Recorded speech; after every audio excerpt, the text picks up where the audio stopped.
ನಮಸ್ಕಾರ ಗೈಸ್, ಹೊಸ YouTube channel back ಮಾಡ್ಕೊಂಡಿದ್ದೀನಿ. ಈ ಹೊಸ ಯೂಟ್ಯೂಬ್ ಚಾನಲ್ ಈ ವಿಡಿಯೋ ಎಡಿಟಿಂಗ್ ಅಂತೂ ಬಿಡ್ತಾ ಇರೋದೆ ಗೈಸ್. ನಿಮ್ಮ ಸಪೋರ್ಟ್ ಅಂತೂ ಬೇಕೇ ಬೇಕು ಗೈಸ್. ಹೊಸ ಯೂಟ್ಯೂಬ್ ಚಾನಲ್ ಒಬ್ರು ಕೂಡ ಸಬ್ಸ್ಕ್ರೈಬರ್ಸ್ ಇಲ್ಲ ಗೈಸ್. ಅದಕ್ಕೋಸ್ಕರ ಈ ಯೂಟ್ಯೂಬ್ ಚಾನಲ್ ಈ ವಿಡಿಯೋಗೊಂದು 100 ಜನರ ಮೇಲೆ ಗೈಸ್ 1K ಫಾಲೋವರ್ಸ್ ಅಥವಾ ಸಬ್ಸ್ಕ್ರೈಬರ್ಸ್ ಬಂದರೆ ಗೈಸ್ ನೆಕ್ಸ್ಟ್ ವಿಡಿಯೋದಲ್ಲಿ ಈ ಎಡಿಟಿಂಗ್ ಏನು ಮಾಡೋದು ಅಂತ ನಾನು ಬಿಡ್ತೀನಿ ಗೈಸ್. ಸಪೋರ್ಟ್ ಮಾಡಿ ಗೈಸ್, ಕಮೆಂಟ್ ಮಾಡಿ ಗೈಸ್.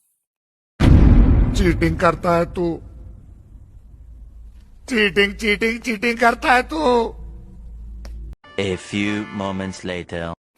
ಕ್ರಾಪ್ ಕಾರ್ಡ್ಗಿಂತ ಬೆಸ್ಟ್ ಯಾವುದು ಅಂತಂದರೆ VivaCut guys. No cheating guys. Next ಬಂದ್ಬಿಟ್ಟು ಯು ಕಟ್ ಅಂತ ಹೊಸ ಆ್ಯಪ್ ಇದೆ ಗೈಸ್. ಅದು ಯೂಸ್ ಮಾಡೋದು ಹೇಗೆ ಅಂತ ನಾನು ನೆಕ್ಸ್ಟ್ ವಿಡಿಯೋದಲ್ಲಿ ಹೇಳ್ತೀನಿ ಗೈಸ್. ಬಟ್ ಈ ವಿಡಿಯೋದಲ್ಲಿ ಕಮ್ಮಿ ಹೇಳ್ತೀನಿ ಗೈಸ್. ಸಪೋರ್ಟ್ ಮಾಡಿ ಗೈಸ್, ಪ್ಲೀಸ್ ಸಪೋರ್ಟ್ ಮಾಡಿ ಆ್ಯಂಡ್ ಬಾಯ್ ಗೈಸ್. ನೆಕ್ಸ್ಟ್ ವಿಡಿಯೋದಲ್ಲಿ ಪಕ್ಕ ಗೈಸ್. ಸಪೋರ್ಟ್ ಮಾಡಿ, ಬಾಯ್.